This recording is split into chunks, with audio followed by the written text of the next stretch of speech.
Hi everybody, my name is Brady and I am a 19th century American historian, and we are back with another React video, and today we're going to be finishing the Punic Wars series from Extra History. I've had a ton of fun with this. I love my area of study, and if I'm not taking a class or watching a video on something like outside of it, I tend to keep all of my private studies in one rather narrow area, and I don't regret that at all. I love my area of study, but it's fun to get out of it every once in a while, learn new things. You can never go wrong broadening your horizon, I suppose. So this has been fun, and I'm looking forward to doing more extra history videos, preferably on stuff that I know nothing about, because this has been a fun little learning experience. I guess it's a fun thought exercise as well, because I'm trying to apply what I know, which is from a very different time, to a time that I'm so underexposed to, which is kind of interesting. Sometimes it works out, most of the time it doesn't. Alright, so we're wrapping this up. Let's get it started. Left off, Roman forces had just been annihilated at Cannae. Rome's allies began to defect, and the Macedonians declared for Hannibal. So what happened? How come episode after episode we see Rome getting absolutely pummeled when, because of the languages we speak, because of the legacy they left us, we know that they win this war? Well, the Romans had a saying that basically goes something like, "You aren't defeated until you accept defeat." And Hannibal didn't seem to fully understand that. And so here, in this moment, right after his greatest achievement, Hannibal does the one thing which historians have debated for centuries, the one thing for which he's criticized. He doesn't go for Rome. Now, the criticisms may be... So he's content with his victories? I mean, he said I believe this guy said in the previous episodes that he did not actually have an expectation to take Rome.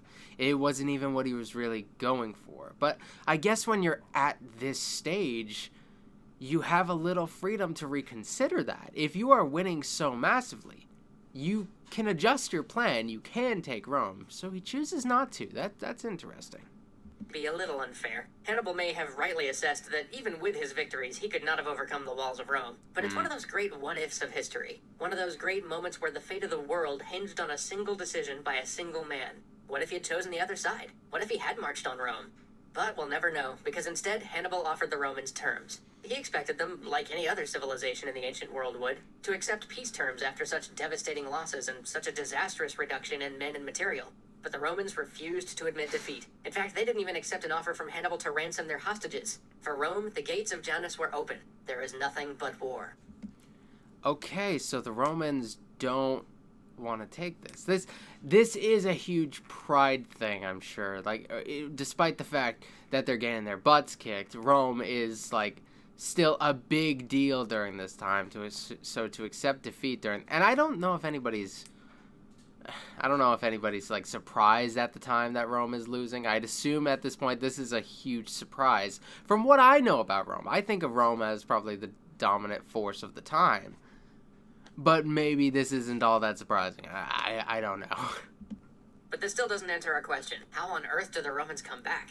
Well, while Rome was busy losing everything in Italy, they were doing a bit better on other fronts of the war. So let's leave Italy for a while and talk about the rest of the theaters. First, what's going on in Sicily? Well, at first glance, it looks pretty rough. It looks like the Carthaginians are going to have yet another great victory just fall into their lap. You see, Hiero II, the king of Syracuse, had become an unswerving ally of the Romans in the First Punic War. But in 215 BC, he died and his grandson took over, and promptly decided to ally with the Carthaginians. And I've got to keep this short in order to cover everything we're going to try to get through in this episode, but let's just say this blessing turned into a curse. This switch of allegiance got the Carthaginians to commit forces to Sicily that perhaps could have been better used elsewhere. And these forces ended up suffering from disease and from not being commanded by Hannibal, and so... I like that part. The disease thing is like that's fine or whatever. Not being commanded by Hannibal. Hannibal, though, thus far, he's been just as much a detriment to his soldiers as he's been like a great leader. Like, he's thrown away so many lives. Like, every time he does something super impressive, he does something super stupid, traveling through unbearable conditions and losing tons of his men through those means. So, as a commander, you gotta really admit that he's probably one of the greater military leaders of all time, from what I can tell. However, he has that one element, like, in between the battles that seemed to take him down a notch for me. At least that's from my relatively ignorant perspective here. But I find him a little bit mixed, because it's not always just about what you do in the battle. Sometimes what happens in between can be just as important. Ended up just weakened and tied down. Meanwhile, Archimedes, who's the ancient world's mad scientist super genius and one of the things that makes the Second Punic War so awesome, held the Romans in Sicily at bay for 3 years with superpowered catapults, cranes that could lift ships out of the sea and drop them back in again, and, if tales are to be believed, a series of mirrors that formed a heat ray that could ignite ships sitting on the water. Dude, some of for his real? insights into mathematics and engineering are still taught today, and he's totally a character worth looking up. But alas for the world, despite orders not to harm him, when the Romans finally captured the city, he was slain in the sack.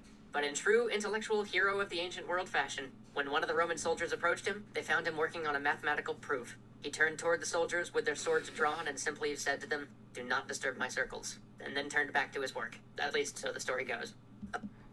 Yeah, and you never really know if stories like that are true or not. This is not exclusive to this period, but if you just have these little verbal interactions, only a couple witnesses, anything could happen. And they're not even the only narrators when it comes to writing this sort of history. Like, anybody could have made that up. It could have been passed down or whatever. So I am hesitant to ever take these little things. Whenever I, jump on a little story of, like, a statement made in a conversation where you really can't account for it, it should be taken with a grain of salt. Sometimes I believe them because it really rings true to their character, which it seems like it does here, but, yeah, you never know. Okay, so Sicily, ultimately a win for the Romans. Now let's look to Spain. You'll remember, Spain was the home base for Hannibal and the whole Barcid family, and Rome had initially sent an army there under Publius Cornelius Scipio. I haven't heard from them in a while. Well, it turns out this entire time, Publius and his brother have been out in Spain fighting Hannibal's brother Hasdrubal. They've been doing much better than the Romans facing Hannibal, winning minor victories and otherwise stalling out the Carthaginians in their home turf. But in 211 BC, all that was about to change. While Rome was entirely tied up with trying to replace its lost armies in Italy, Carthage began to reinforce their armies in Spain. Seeing that the newly arrived Carthaginian troops were split up and actually formed 3 relatively small armies rather than a single large one, the Scipiones decided to divide their own army and try to attack these pieces of the Carthaginian force before they could become one united army too large to deal with. Unfortunately for them, Hasdrubal had their number. Okay, I don't really know what, kind of numbers we're dealing with here.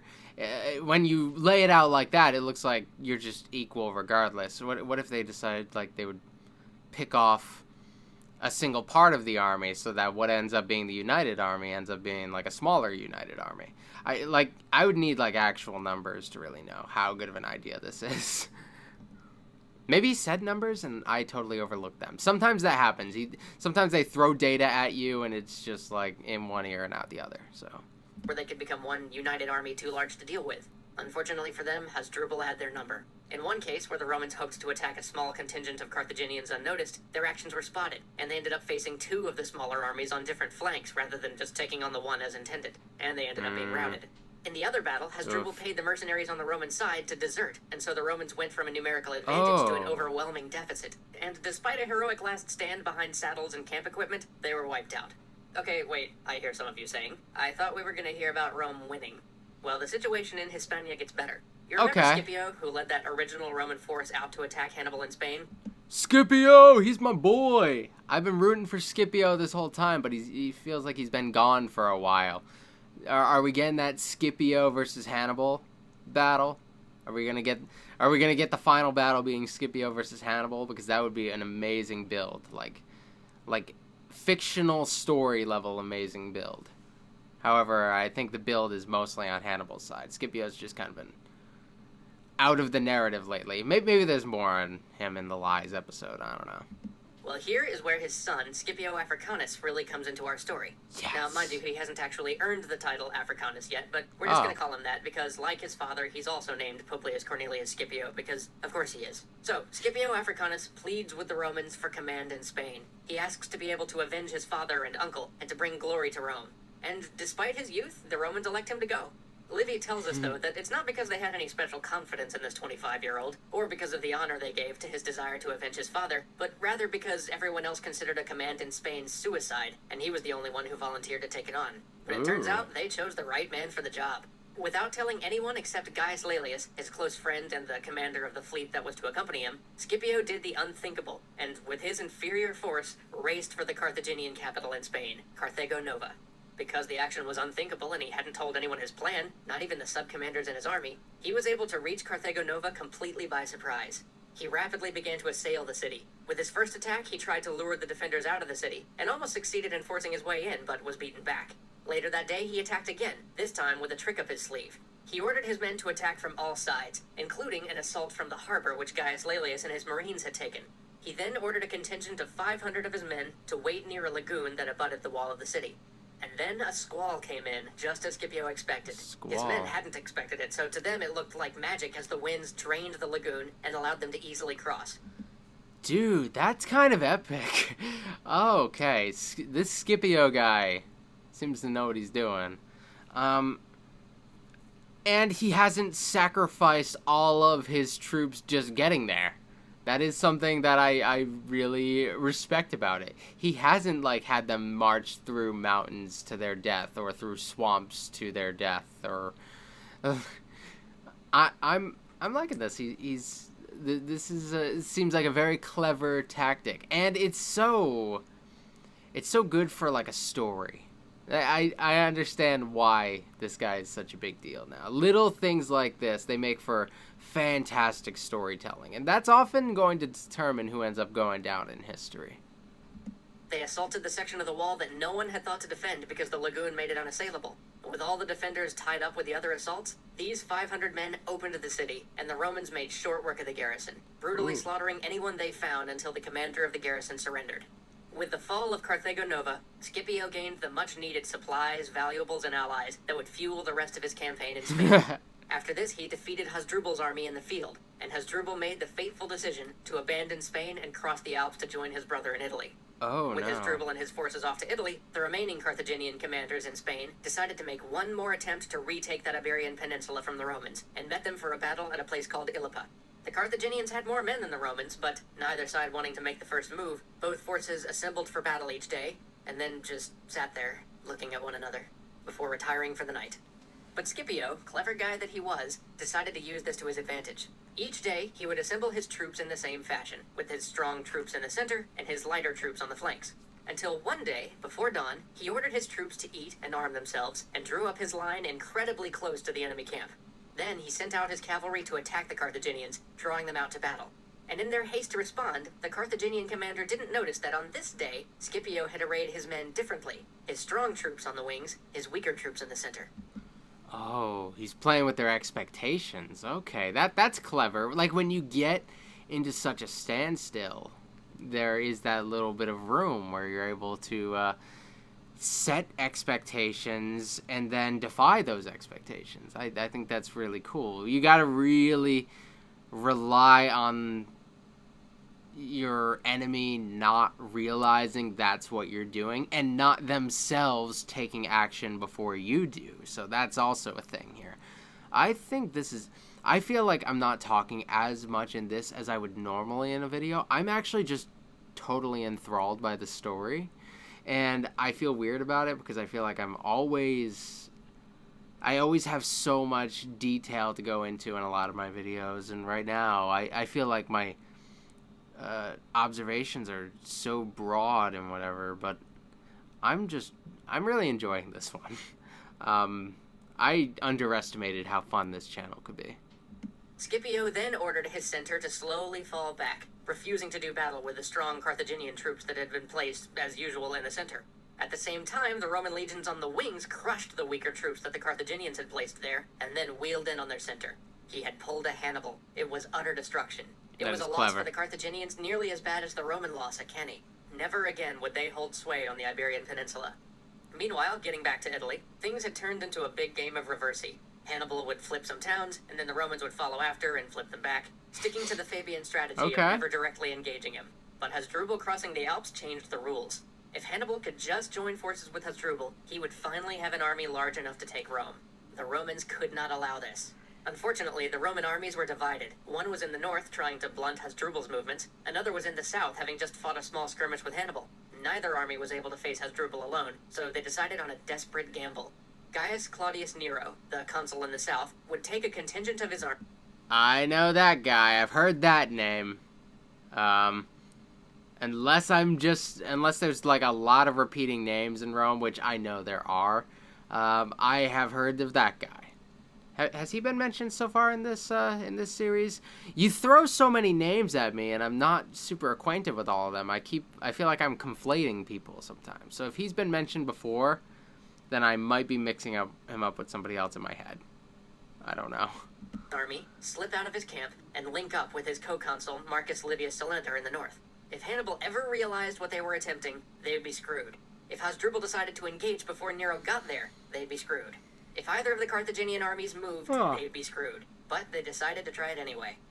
Nero's men slip out of the camp, with the rest of his army manning around-the-clock watches and posting double guards to convince Hannibal that nothing's changed. They force march more than 300 miles in 7 days and successfully arrive unnoticed in Livius Salenter's camp at night. The next day, when the battle lines are drawn up, Hasdrubal recognizes the difference in army sizes and tries to withdraw, but he's betrayed by his guide and ends up forced to fight with his back to a river. His army is utterly destroyed. It's said that when he realized that all was lost, he charged out into the middle of the Roman army, deciding to fight to the last rather than be captured. With Hasdrubal dead, the Roman Senate finally okayed Scipio's grand plan for an invasion of Africa. They were finally going to take... Oh, so this is how he's going to get the Africanus name. I knew it was like something he did in Africa, like that was like the obvious thing. The Africanus thing ends up being a title. And the Romans love their names becoming titles thing. They played with that a whole lot. It's something I don't get to see a whole lot in American history, so it's kind of cool. Some people were so great that their names in themselves became titles, which I think that's kind of awesome. Like Caesar became a title or whatever. Like all that sort of stuff. I think that's a really cool cultural element, and I kind of wish it stuck around. I think it would be cool to have people earn names based on achievements. That would be epic. Take the war. I mean, I guess there's some things like that, but... to the Carthaginians. Scipio began amassing an army in Sicily and sent his friend Laelius with a few thousand men to assess the situation in Africa. As Laelius would soon see, the political situation there was in upheaval. Specifically, he found a conflict between two of the Numidian princes, and one of them, Massinissa, was loyal to the Romans. Laelius conveyed to Scipio the need for haste, and Scipio set sail to bring their combined forces to assist the exiled prince Massinissa. Now, you'll remember from earlier episodes how it was the Numidian cavalry that time and again bested the Romans and turned the tide of battle. Well, now, with Massinissa on their side, Rome had their own Numidian cavalry, and the Carthaginians would soon be the ones without. Soon, Scipio and the Carthaginians found themselves in a stalemate in Africa, each feigning diplomacy while preparing for a preemptive strike. But Scipio got in the first blow, marching his army to the enemy camp in the dead of night and sending his troops in to set fires all over the camp, while Laelius and Massinissa's cavalry finished off any troops that tried to escape. Soon after, the Carthaginians suffered another defeat to the Romans, leaving them without an army in the field. They were as defenseless as Rome after Cannae. So, at last, with no options remaining, they were called Hannibal. Imagine what it must have been like to be Hannibal at this moment. His entire life for nothing. All those years, all those sacrifices, the loss of his brother, the loss of his eye, made worthless in a moment. Knowing in your heart of hearts that the one thing you strove for, the one thing you dedicated yourself to, that you swore to do in your oath, would never come to pass. That is the Hannibal that boarded those ships to return his army home. And the irony of it all, when he was recalled, he was the one who argued not to fight the Romans, not to field the raw recruits Carthage had, to at least delay. But he was ordered to take the field by the Carthaginian Senate, and so he did. In the end, all that brilliance, all those years of work, came down to a very typical ancient battle, a brawl in the desert heat. It was close. Hannibal's veterans held strong against the Roman legions, but then Laelius and Massinissa's cavalry drove the now weaker Carthaginian cavalry from the field and wheeled into the back of Hannibal's troops. And just like that, it was done. Carthage surrendered. 50 years later, the adopted grandson of Scipio would come back and reduce Carthage to nothing but myth, history, and some dry stones on the desert sand. But that's a tale for another time. I want to hear that. I want to give a big thank you to the folks at Creative Assembly. That was really cool. I'm going to let him do his outro here, but I'll give you my thoughts. For making this possible. We hope you all learned something, or at least found something in this retelling of history that you could enjoy.